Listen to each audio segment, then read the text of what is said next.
lawful wedded husband. To be my... Barbertine. Not Barbertine's heart. With a tramp like you. Well, I know it hurts being third rate, but aren't you accustomed to it yet? Oh, Robin, I see you. I myself the slut of Springfield! Son of a bitch in heat. I found out myself what love is all about. Hey everybody, it's me, Nikki.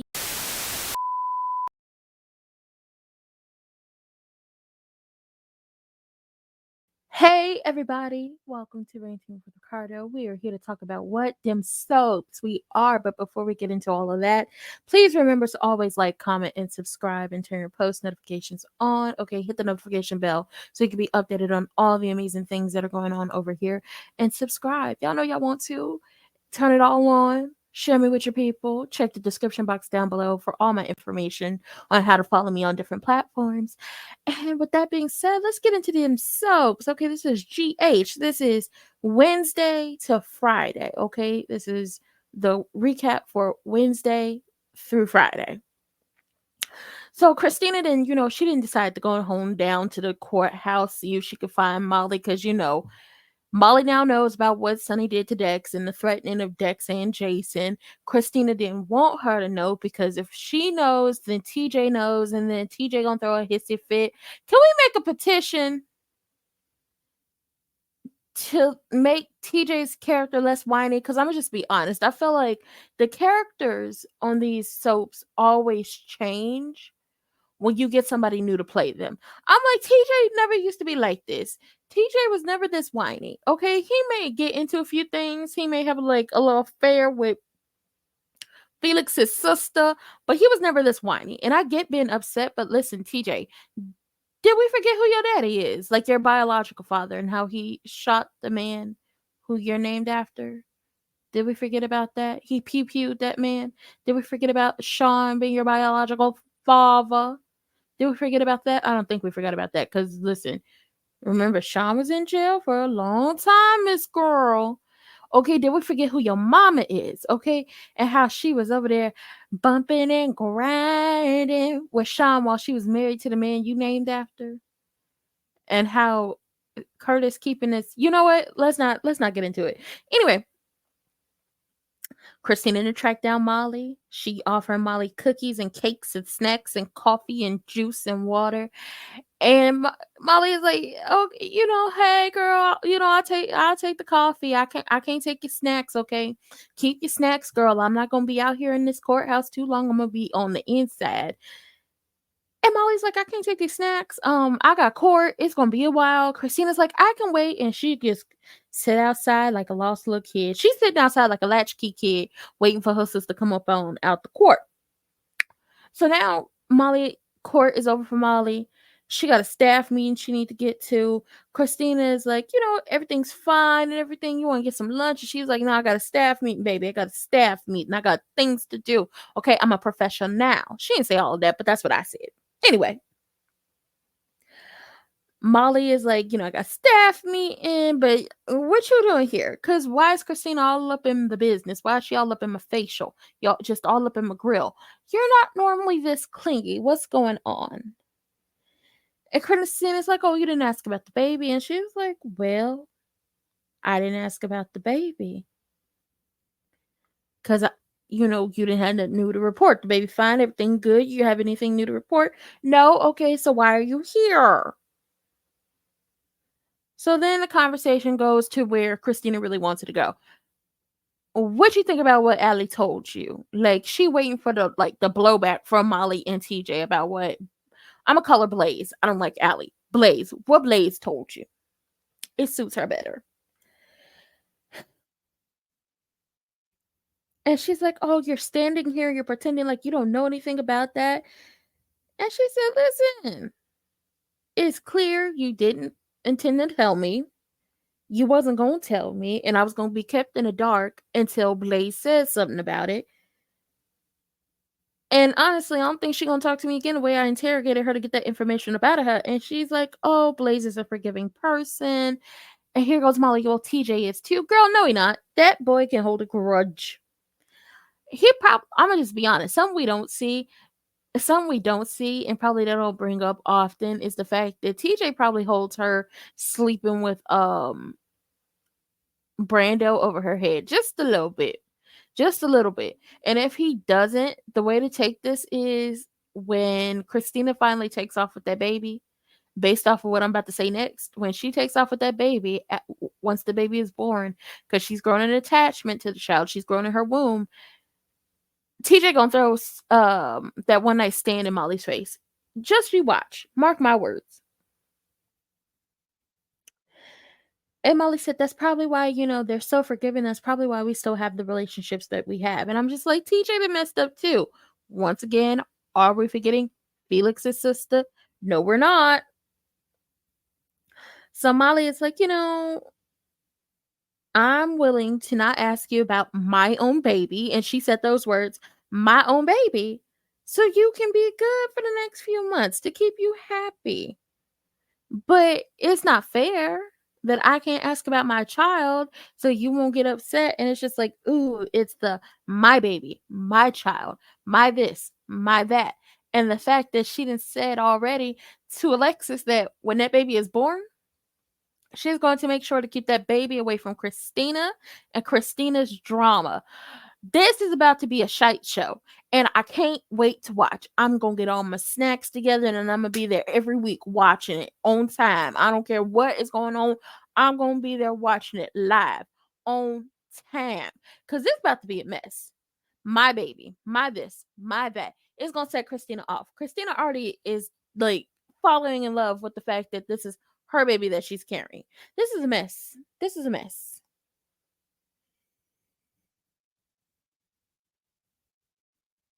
Christina's like, I never wanted that. I never wanted it to be this way. And you know how Christina is. She's very quick to get defensive. And she's like, I'm only defensive because you're just so perfect. You're overachiever. You're perfect this. You're perfect that.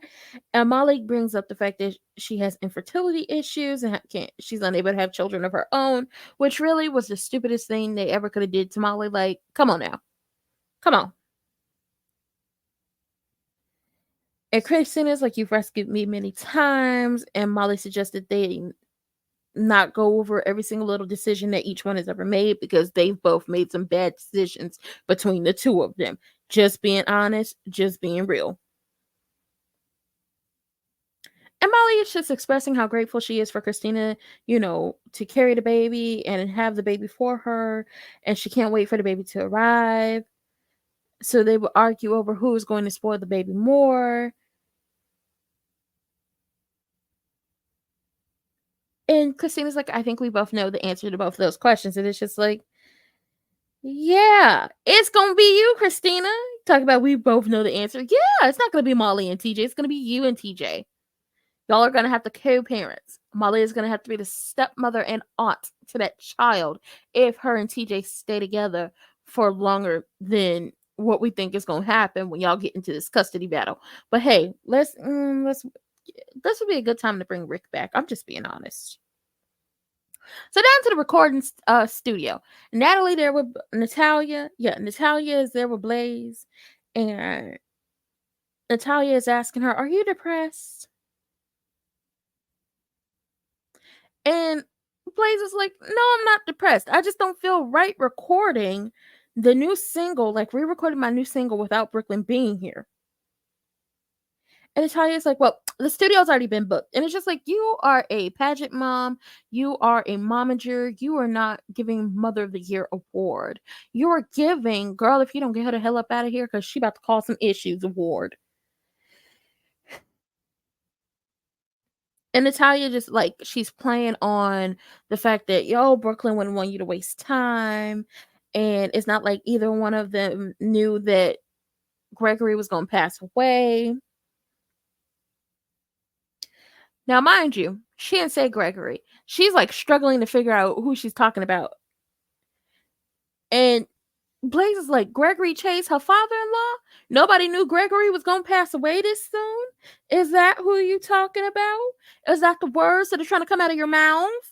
Oh my God, Natalia's just like, girl, if you're gonna be in Port Charles, you got to learn the people. You got to learn the lay of the land. You got to learn all these people's names. Now, you don't have to build a relationship with them. You ain't got to be cool with them like that. But you got to learn the people's names if you're gonna be sitting up here bumping them gums and flapping them jaws. Come on, girl, get with the program. Everybody know who Gregory is. Even the people who don't like Gregory know who Gregory is. Gregory passed away. His wife slash ex-wife is somewhere off doing whatever the hell she gonna do in the world. Is she coming back for the funeral? I think the fuck not, you trick ex bitch. She's not, but it's okay.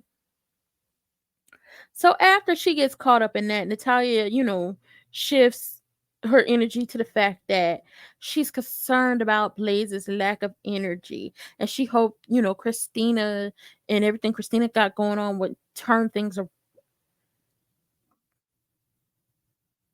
That Christina, would be joining them and would be turning things around.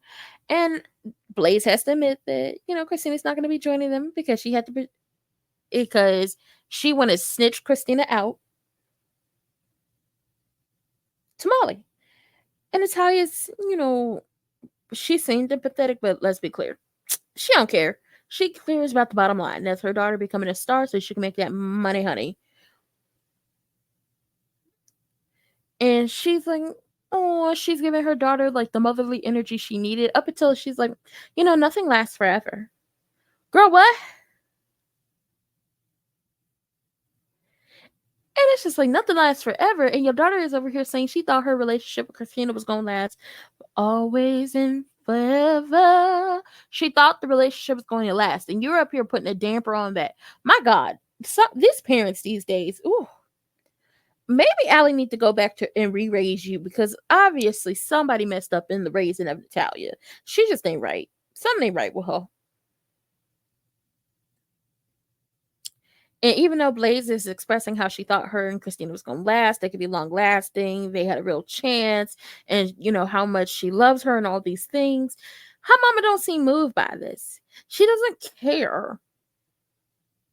She's like, you still have your pride and a talent and passion for music, which should be enough for you to go in and get in the booth and record. She basically told her what Lotto told the rest of the girls, get in the booth, bitch. That's what she said. And I said, damn. Your mama mean. So they get into the studio. Her name is Blaze to me.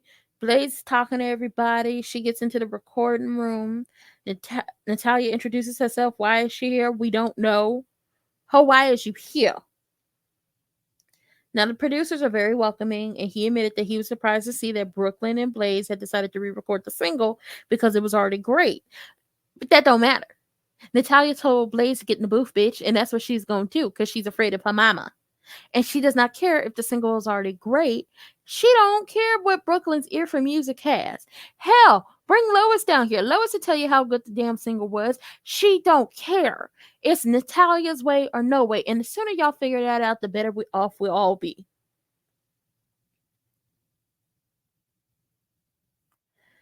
So, Natalia takes all this in. She pulls a piece of paper out with all her notes on it about the single and gives it to the producer and says, these will help make the single better. And it's just like, how you gonna tell this man how to do his job? How you gonna tell the producer how to do his job?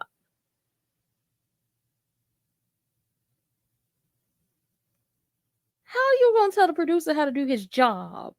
That is child, the Karenisms, okay? A little Karen in her. So Blaze, she recorded the song. Her heart wasn't in it. She wasn't feeling it. Eventually, she wanted a break. The producer and says, we should call Brooklyn. Natalia said, no. I can handle this. I'll get her back in the booth. I got this.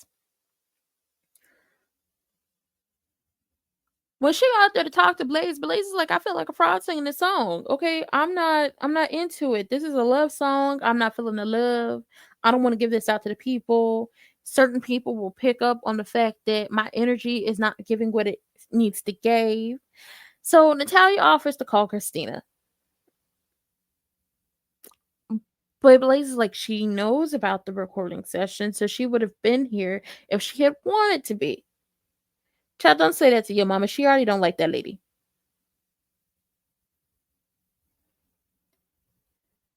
So Natalia takes this as a moment to be her best homophobic self. Okay, the phobia jumping out in her.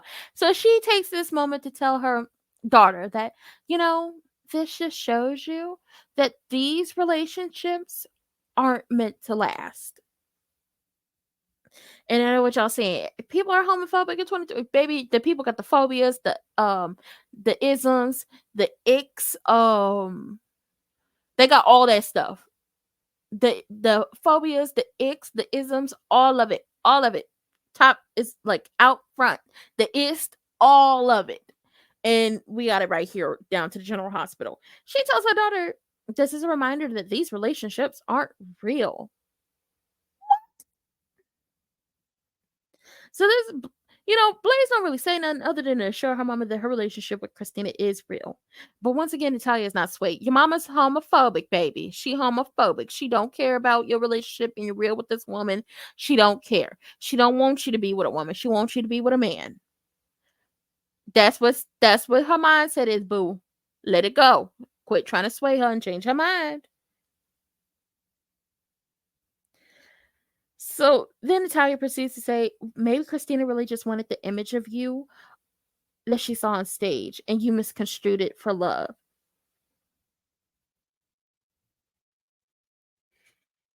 Blaze said, I would have a portfolio with magic beans if she was a. I'm sorry. Blaze told her mama, if I was that gullible, then my portfolio would be filled with magic beans. That's the whole thing about this. Natalia thinks Blaze is just gullible and easily swayed and easily influenced. And it's just like, you don't know your daughter whatsoever. You're so much into hiding behind your hate that you refuse to see who your child really is. And when you really see who she is when you lose her for good. So Natalia was like, oh, what two people do in the privacy of their hotel room was their own business as long as there was a mutual respect and no one got hurt. But don't tell yourself that that is love. And it's just like, ma'am, they're not just bumping and grinding down to the hotel room where nobody can see them. They're out and about in Port Charles. Where you see Christina, you see Blaze. Where you see Blaze, you see Christina. Everybody knows they're a couple. Everyone at the hospital, everybody at the Quartermains, everybody at the penthouses, everybody down at the docks, everybody in Sonny's business knows that they're a couple. The F, the B, and the I in the PCPD knows that Blaze and Christina is a couple. That just, oh girl, the phobias is jumping out of her. Oh my God, makes my skin crawl, girl. So she pissed off at this point. Blaze is pissed off. She done talking to her mama. She going back to work because I can't deal with this.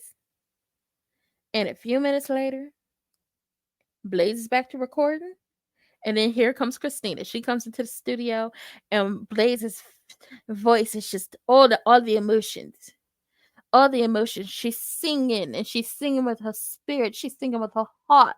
She's putting everything she could into that song and she's singing to Christina because that's her boo.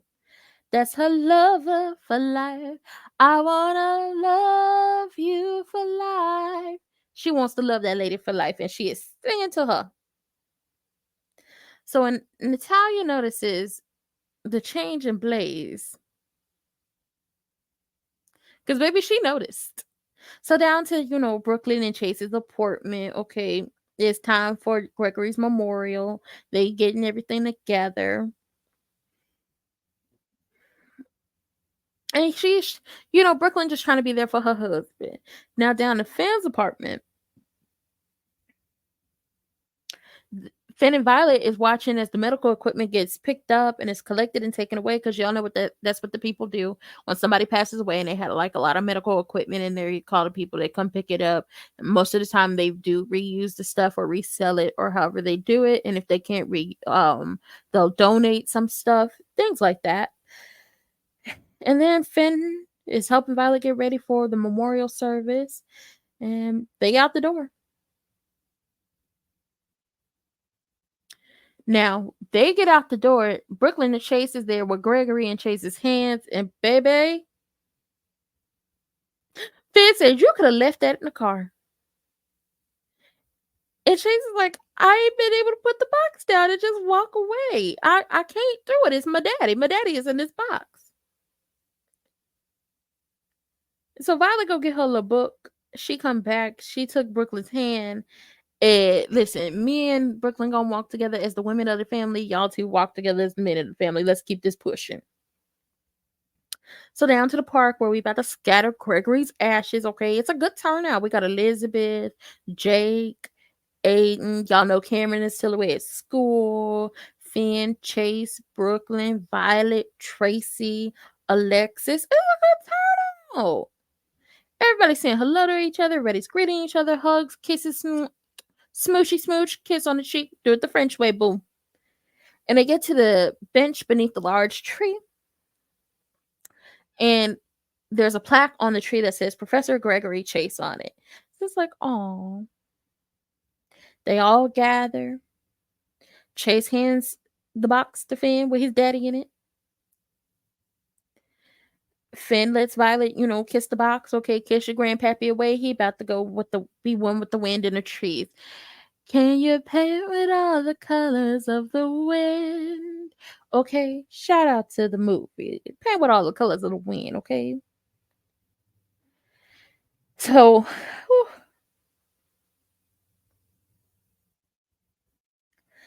Chase starts giving a prayer, even though Gregory wasn't religious. Gregory did, have him a little prayer in his nightstand.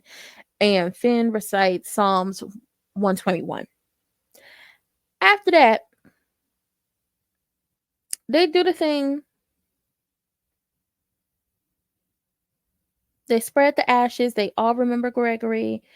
Finn is just like, it's taken me until recently to understand what our father meant. And he realized he would never be as wise as him. And Chase is like, everyone who's gathered here is the people who mattered the most to Gregory, and invited everybody to share their memories. So everybody is sharing their memories. I'm skipping over all the damn memories because it's so many. Okay, it's so many. The people love Gregory. Okay, the people did. So many what? Memories. So they didn't gather around the bench. Everybody shared their memories. Chase shares his. He says that Gregory knew that everybody wasn't perfect except for Violet. Violet is perfect. She do no wrong. That's our girl. She's an actress. Okay, she does it.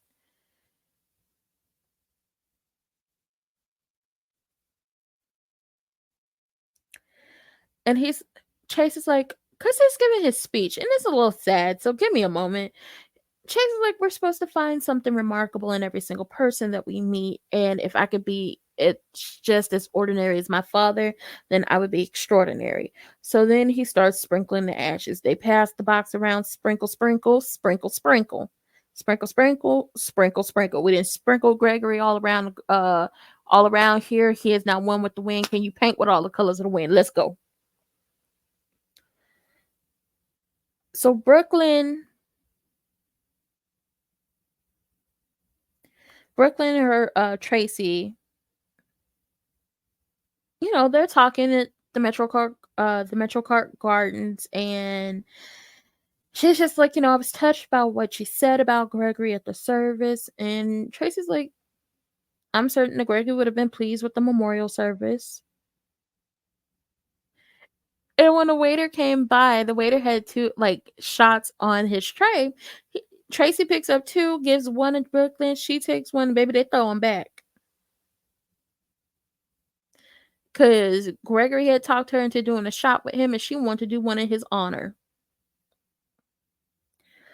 So they take the shot. Tracy is asking, how's Chase holding up, how he's doing. And, Brooklyn's like, he's doing as expected, but we're more concerned about Finn because he's an alcoholic. That's why you're more worried about him, because he's an alcoholic. Sorry, I didn't mean to yell.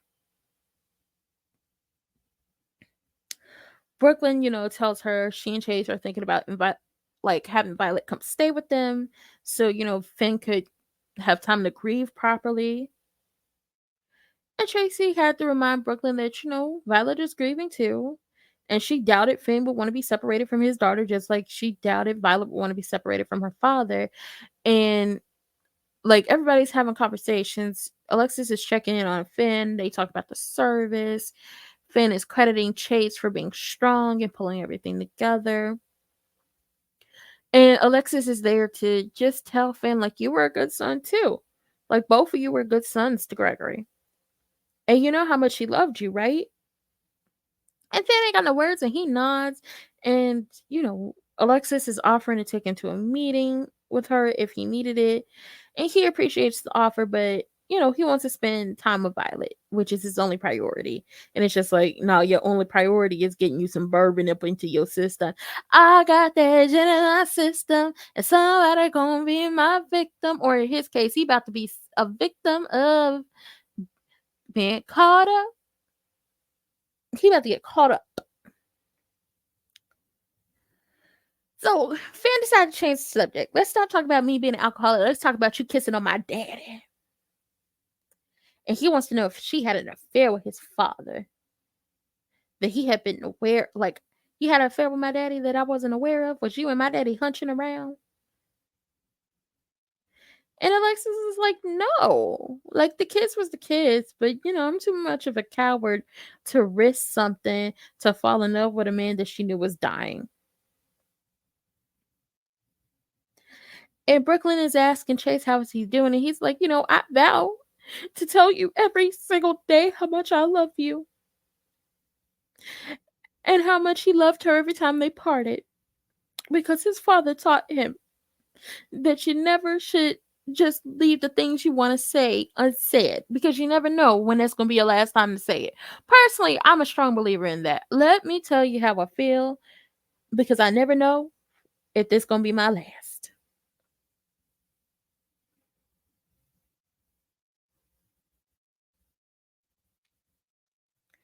Elizabeth go and talk to Finn. They having a conversation. She's asking, is everything settled? And he feels like, it could be, but I've gotten so good at pretending, so who knows? And it's just like, boy, this is about to get real messy.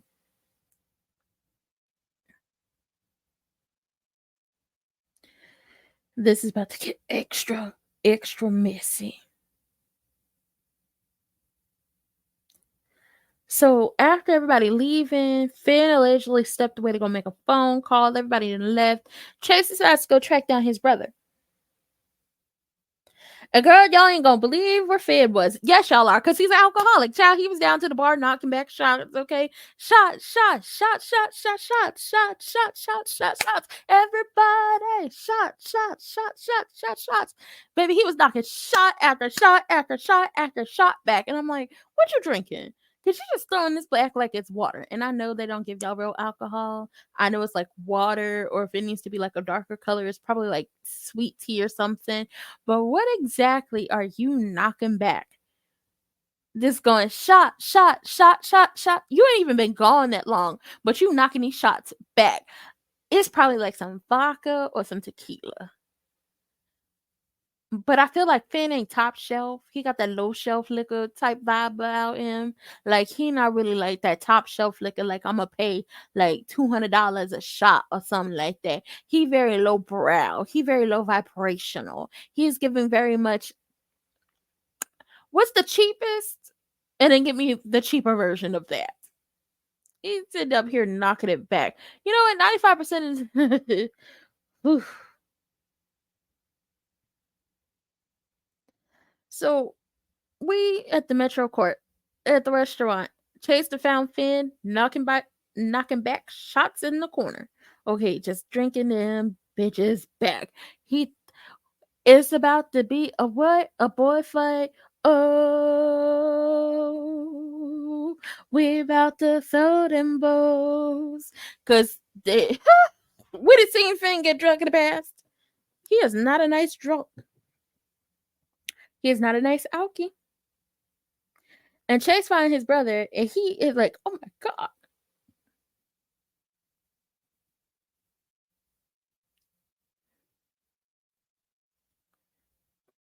Okay. Oh my God. And then he's really horrified because after Finn knocks back that last shot, he take him a little breath spray, sprays it in his mouth. Okay, gets himself together, look presentable. Am I drunk? No, am I tipsy? I don't think so. Okay, I'm good. About to go back to the people. Baby, that is an alcoholic. Y'all need to get that man some help. He ain't right. He needs help. Okay, meetings, rehab. They try to make me go to rehab, and I said no, no, no. He can't say no. You got a child. You better get your life in order. But it'd be a big ass custody battle because Elizabeth won't take her. Chase and Brooklyn won't take her. You obviously her daddy, and at some point they could work her mama back into the situation. What you gonna do, Finn? What you gonna do? So before Chase can say anything, here go Georgie. She's screaming, I found him. Okay, Finn is surprised to see them behind him. So he follows Georgie over to Maxie. Because, Maxie wanted to make sure it was still all right for Violet to go to the pool with them and have a sleepover. So Chase runs to get Violet's overnight bag from his car. And Brooklyn is very suspicious on what the hell is going on with Chase. Because what's wrong with you? Something ain't right. So Finn is very, willing to let Maxie take Violet, and because he needs to go through Gregory's things, and he wanted to do that alone. Brooklyn offered her and Chase to help, but Finn wants to do it alone. Chase comes back with the bag. Finn told Violet to have a great time with her friends, and Violet is really worried about leaving her daddy alone. And it's just like, listen, she gets it. She understands. Something ain't right with my daddy. My daddy's an alcoholic. Can't leave him alone. And Finn is like, I'm gonna be okay. Everything will be alright. Go have fun. Go to the pool. Get some ice cream. Get some snacks. Go to an arcade or two. Girl, if you get into a mob shootout, it's okay. I'm gonna be okay. It's just like, child, don't trust that man. That man's an alcoholic. Everything's okay until it's not.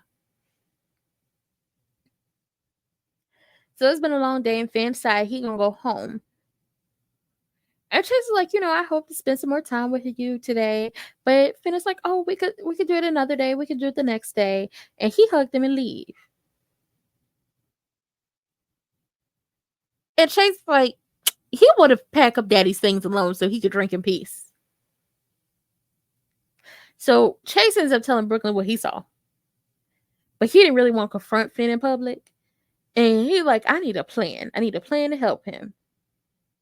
And Brooklyn is like, he might not want help. And I'm going to be honest. I'm at the point of thinking Finn does not want help. Because Alexis is like, listen, if you're not doing okay, we can go to a meeting together. You want to go to a meeting? Like, he does not want help. He's lying about wanting help. And he's lying about what's going on with him emotionally. And honestly, had Gregory lived longer, if he continued to drink, Gregory would have ended up in the care of Chase and Brooklyn. That's basically what would have happened. Or if Gregory's storyline would have went on just for a little bit longer and not ended after the wedding, it was going to get to a point where the situation of Gregory and Violet living with Finn and Finn becoming getting more into the alcohol and diving deep into his alcoholism would have been a detriment to the both of them, and something tragic could have happened. He don't want no damn help. Don't save him. He don't want to be saved. Yes.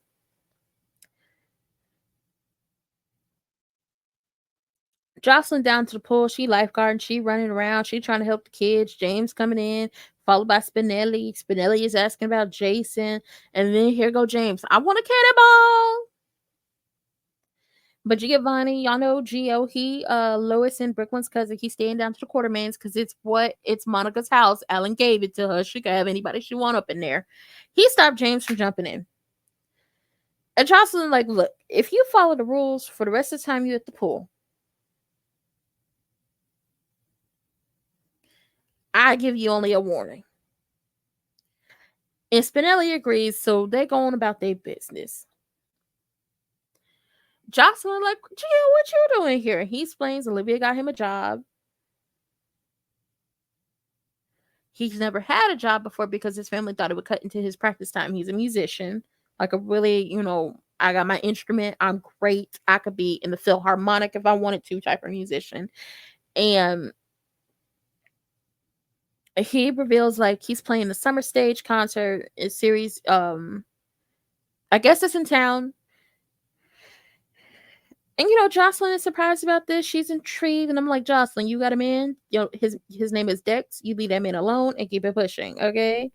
If you don't want Sonny no more in your life, if you don't want to be bothered with Sonny, this is not the step you want to take.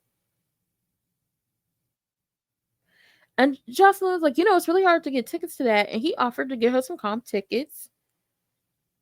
Okay, I'll get you some comp tickets. You want some comp tickets? We'll get you some comp tickets. Okay, let's do it. I get you some comp tickets if she did a few of his jobs at the pool, like sweeping. And she's like, lifeguards don't sweep. And he's like, if you want these tickets, you gonna sweep. And she pushes him in the pool, but she playfully pushes him. But Chad, he lost his balance and fell in the pool. So it's just like, ooh, girl, you gonna have to do a lot for them tickets. As in, you're gonna have to sweep and mop and waitress and some stuff like that if you want them tickets. So Trina arrives, she see Gio getting out the pool, and she can look frazzle dazzled. And a lot of people are saying, oh, that's because Gio looks like Spencer. And I was like, I don't see it. I know y'all like to say all Caucasians look alike, but I don't see it. Jocelyn introduces Trina to Gio, and she starts telling Trina about Gio and how, he's so-and-so, he's here for this. And then he adds that he'll be attending PC in the fall, and he got a full ride. After PC recruited him because he's a great musician. So he also mentioned, girl, I'm staying down to the Quartermains. If you ever want to stop through, get a little snack or something, won't come see me, going down to the boathouses, whatever you want to do, boo. Like, he is flirting heavily with Trina, and I just want Trina to be happy. But I said this last night.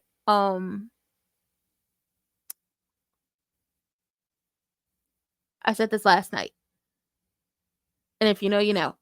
They might want to snatch up a nice strong black man for Trina before the gates start casting, because when the gates start casting, they're gonna have a monopoly.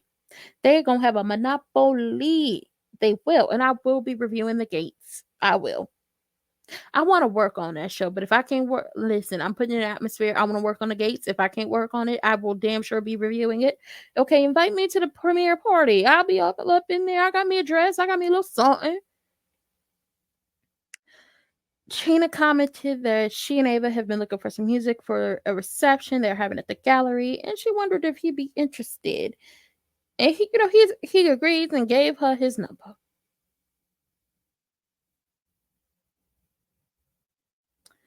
So Jocelyn and Trina get to talking, and she's like, after Spencer died, she thought she had seen him all over the place, but it had, eventually stopped.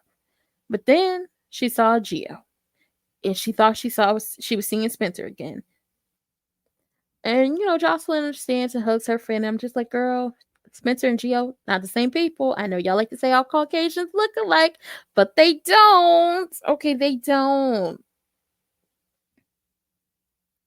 Now, all the kids and Spinelli and Maxie is down to the pool, and Maxie is refusing. And she threatening them. She like, if you splash me, it's going to be me and you, and it ain't going to be pretty. And Spinelli and the kids, Spinelli reminds the kids, y'all got the rest of the summer to get your mama, okay? We got the rest of the summer to make it happen, okay? We're going to get her. We're going to get her. And, Violet's sitting poolside with her feet in the water, and she moved to sit she's sitting next to Maxie, and she's just really worried about Finn. And Maxie is like, it's okay. Adults like to be alone sometimes. And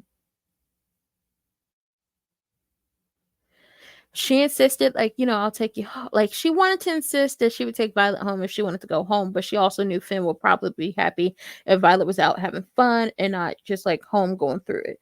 So Finn down there going through it, being sad, packing up his daddy's stuff.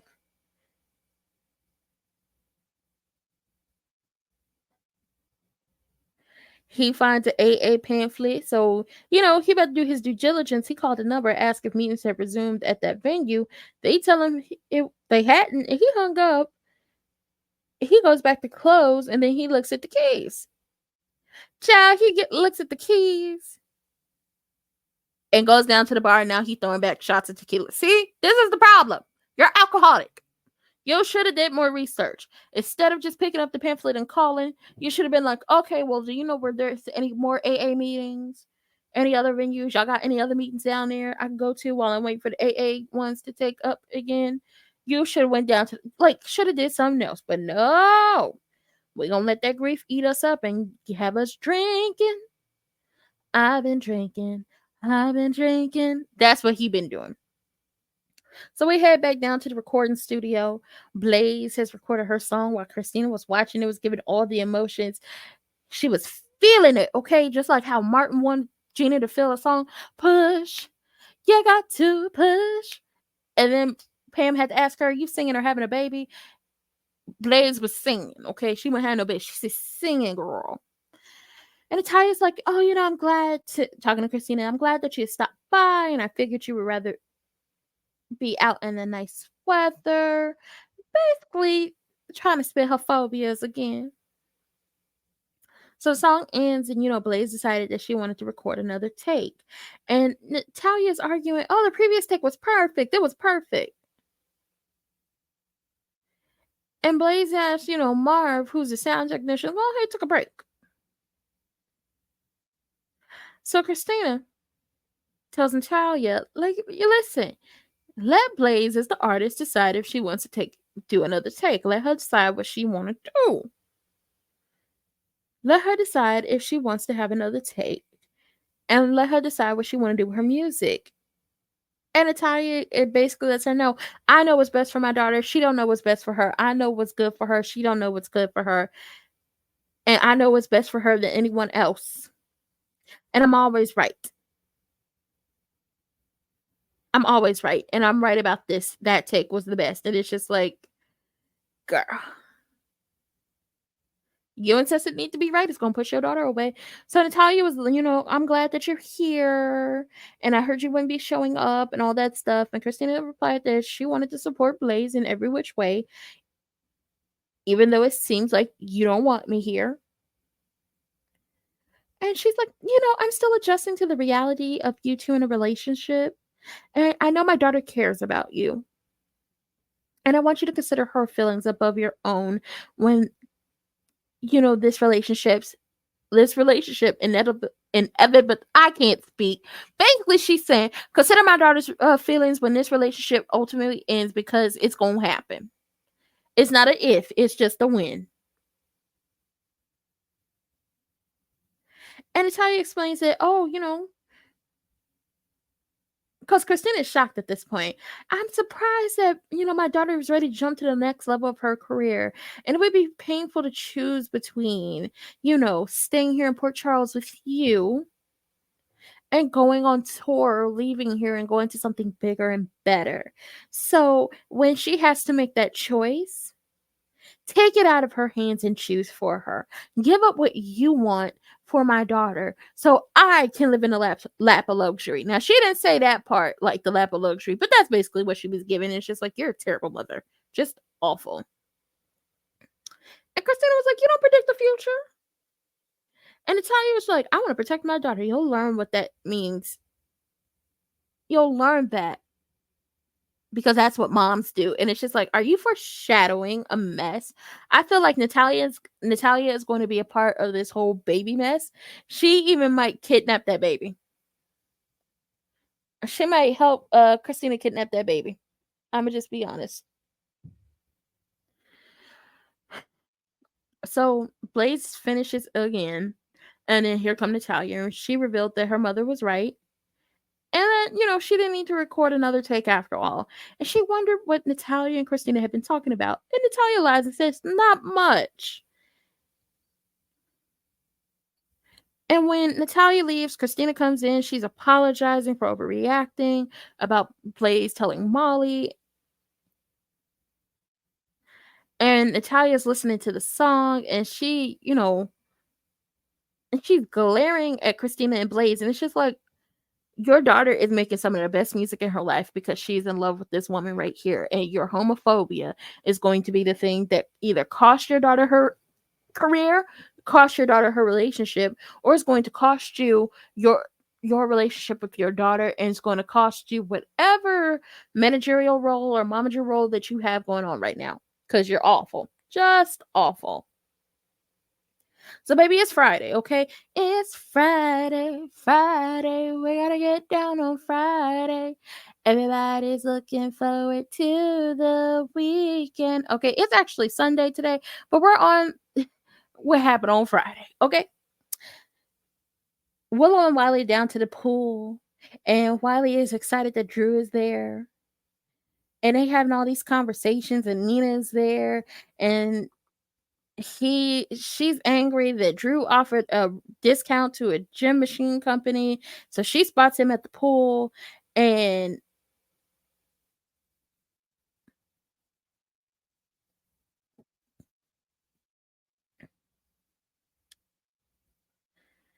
like they getting into it, but like not even they getting into it. She wants to get into it with him, but she takes the image in of him with her grandchildren, so she refrains, and she's smiling, and I'ma just be honest, because we can skip over this whole damn part. At the end of the day, Drew is being good to Nina's grandchildren, but also Willow's children. So Willow feels even more indebted to him because he didn't have to like stay and help her children. And Nina is just loving it. So all the hate she has for this man just goes away, and it makes her coochie sing because he's just being a good man, Savannah. And it's just like both of y'all get on my goddamn nerves. At the end of the day, I can already see where this is going. It's going to be a love triangle between the three of them. I've said it before. I'll say it again. That's where it's going, especially if he has Willow working with him for his campaign to run for Congress. That's exactly what's going to happen. And I said this last night too. I said the best way to do this situation is to bring back that storyline with Jenny, how they did that back in the 90s, where Jenny had an affair with the congressman and she had a sex tape, and it was Paul and Ned trying to keep that sex tape out of people's hands, but Tracy, by way of Marco Dane, got a hold of it, and it was blackmailing people and then exposed it. That's the best way to do it. Now, don't do it with Nina, do it with Willow, and we can be A-okay. That's how you make a good storyline, okay? I mean, you still gotta add a little oomph to it, gotta let it go and let it carry out, gotta have some bones to it. But that's where I see this going, because I don't give a damn about Nina, I don't give a damn about Drew, I don't give a damn about Willow, and they, whatever this weird situationship is. Drew likes Willow kissing his ass, and Nina, he likes him and Nina like hate sex. He likes having hate sex with Nina, but he likes the admiration and the ass kissing he gets from Willow. Now, if he had Carly on his roster, he would also be happy because Carly is going to give it to him raw and unfiltered, and that's what he wants. And it's just like, that's weird. You're weird. Just weird.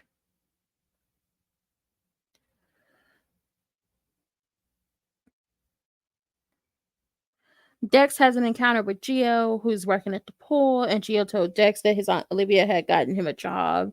And they're talking about the NBA finals. Y'all know they got to work the NBA finals into it because ABC now owns, now has, what is it? Like Disney, because ABC falls under Disney. They now have, something with the NBA.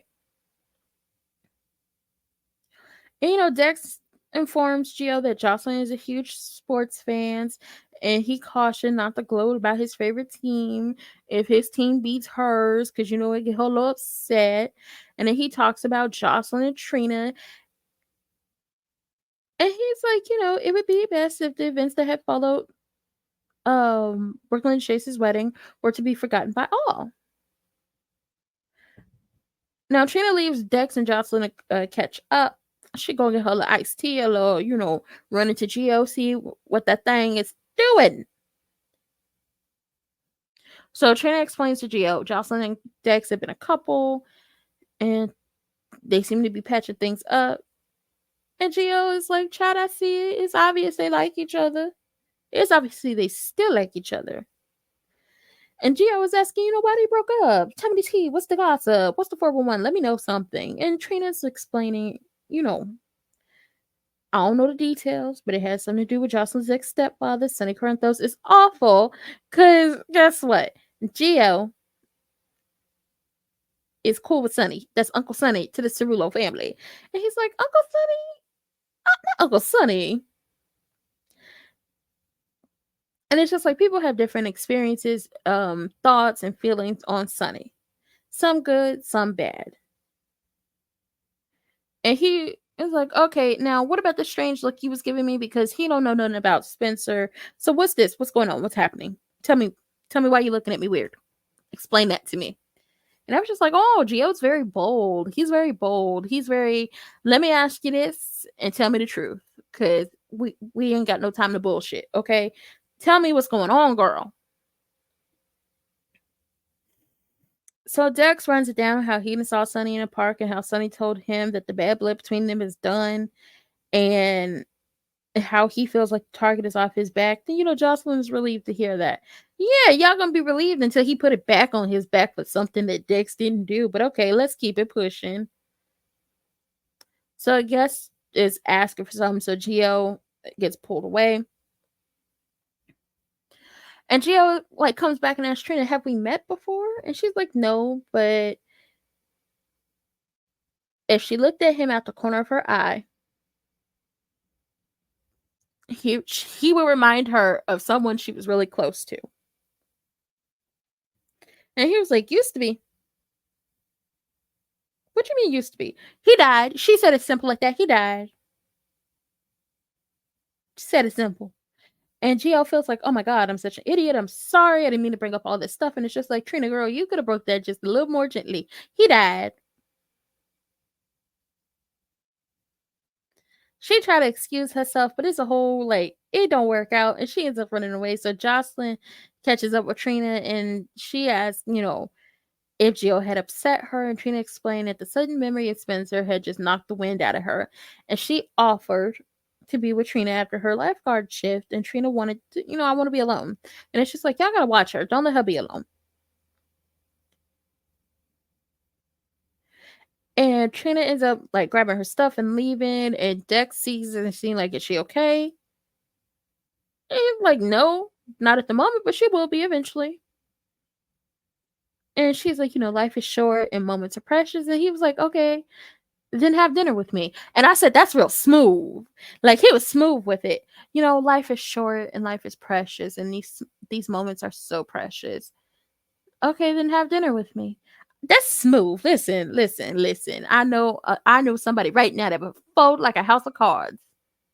If somebody, if you started saying that and then somebody's like, yeah, so have dinner with me. Ooh!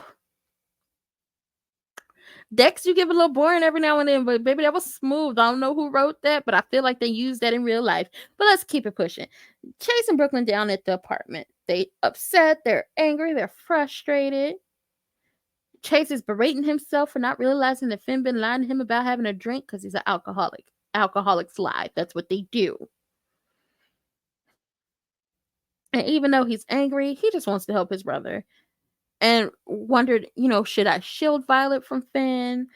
Should I shield her from her father falling apart? What should I do? And he's helpless and he doesn't know what to do, girl. He don't know what to do, Miss Girl. And he's just hoping Violet is enough of a reason for Finn to get sober and stay sober. But he also acknowledges that a person is not an addict's sole reason to get sober. You need to want to get sober for yourself. You want to strive for sobriety for yourself because you want to lead a long, healthy life. You want to actually see the things you want to see, do the things you want to do, and be there for the people you want to be there for.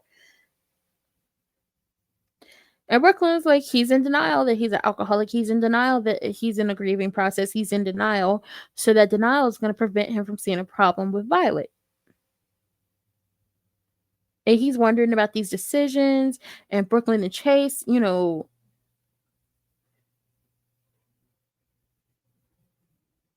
acknowledge that whoever pushes Finn the most is going to be who Finn hates.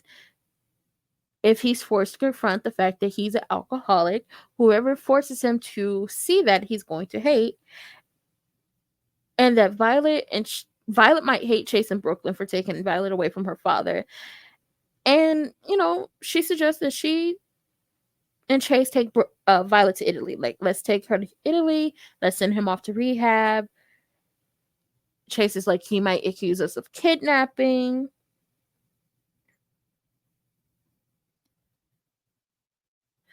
And Chase realizes, baby, you coming up with a Quartermain plan. And she was like, did it work? And he was like, no, but I love you for it anyway. And I was like, I love them so much. So they sitting up here brainstorming ideas to help Violet. And Brooklyn's like, okay, well, let's do like multiple events at the Quartermain house. Like, let's do a summer camp that spans over several weeks. And then, like, the adults will work in shifts to supervise all the kids. And Chase is like, okay, I'll talk to Finn in the morning, assuming that, Finn will be sober by then. But baby, you don't know. Finn is about to be into it for a long night. And Brooklyn was like, listen, while Violet is occupied at the Quartermain house, we could stage an intervention and we could go on about our way. And Chase is like, would the in-laws be okay with this? And Brooklyn's like, yes. Tracy, like, listen, once Tracy knows the truth, as Finn's friend, she's going to be on board to, help and do all this stuff. And Chase is like, I just want to help my brother before he hits rock bottom.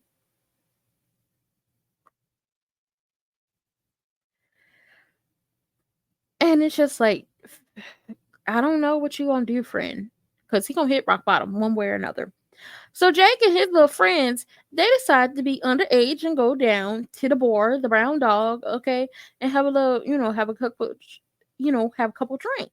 Now, Jake, I want to remind you that your uncle started out just like you. He too wanted to have a few drinks with his friends, and he too ended up being an alcoholic that caused a bad accident and changed the course of your father's life forever. And granted, no, I'm gonna be honest, your father would have never been paired with Liz had he not been in that accident. So you would have never been born. I want you to get off the drink and don't ever do it again. So one of his little friends goes to get, some drinks at the bar, and Jake spots Finn, who once again is sitting at the bar, shot, shot, shot, shot, shot, shot, shot, shot. Like, he knocking back shots like it's water. And he down there with a blonde woman. She a pretty blonde woman, okay? And Jake is like, we have to go. What do you mean we have to go? We have to go. My mama's boyfriend is here. If he see me, he gonna tell on me. We gotta go. We gotta go. We gotta go. So Finn at the bar talking to the woman about his time working with Doctors Without Borders. And she's talking to Finn, and Finn is like, we shouldn't exchange names. Think of me as someone in town to, visit family. And Finn is like, she tells Finn, you know what? I want to do something to make your trip memorable. Girl, she about to give up that coochie to make this trip very memorable.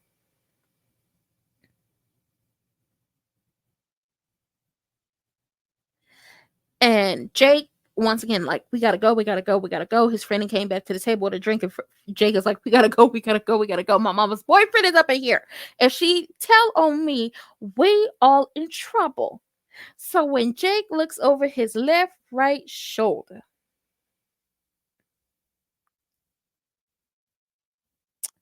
he see the blonde at the bar touching all up on Finn. Finn and bribed the bartender to sell him the full bottle. Jake saw the woman kissing up on Finn, and you know what? He's like, that's it. He about to go confront him, because you ain't about to be cheating on my mama in public where I can see you. You done lost your motherfucking mind. And his friend had to stop Jake to remind him, if you go over there and confront him, we all gonna get busted. If you make your presence known, we all gonna get busted. So Finn's like, I need some air. He leave the bar, and he ain't spotted Jake.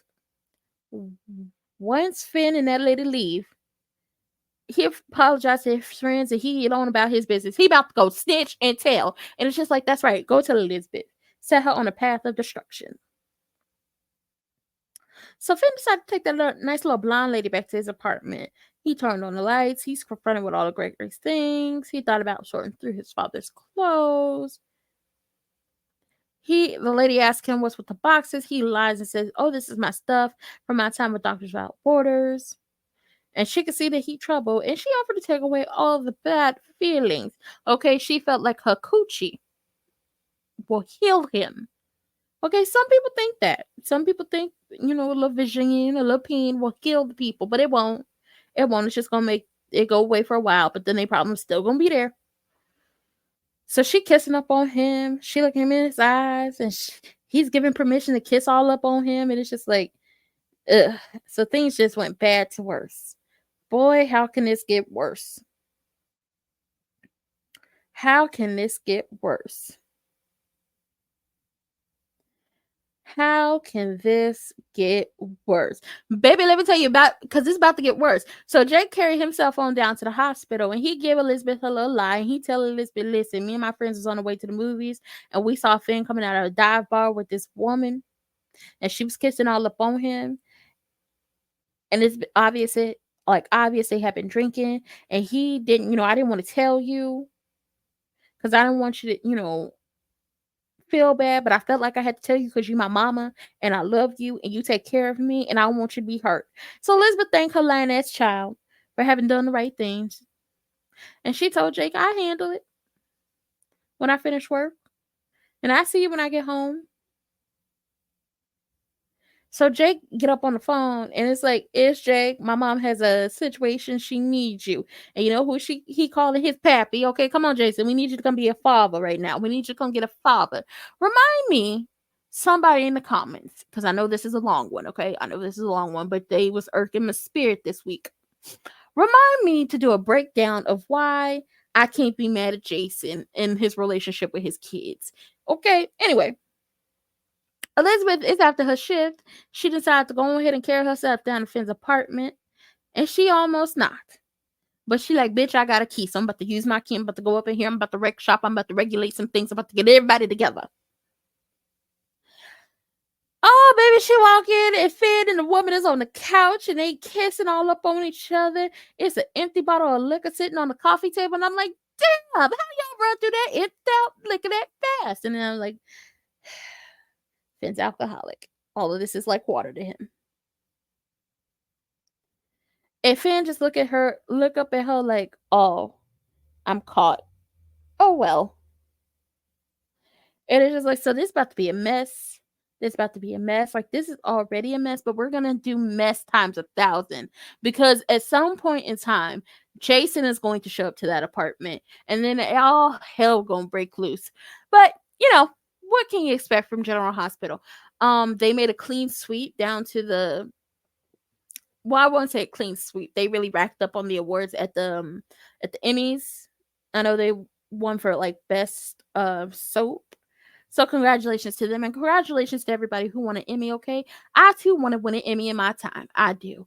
And with that being said, that was it for them soaps. Don't forget to hit the notification bell, turn it on to be updated about all the great things going on over here, but also hit the subscription button. And with that being said, that was it. That was all. I don't have more to give y'all, and I'll see y'all later. Bye.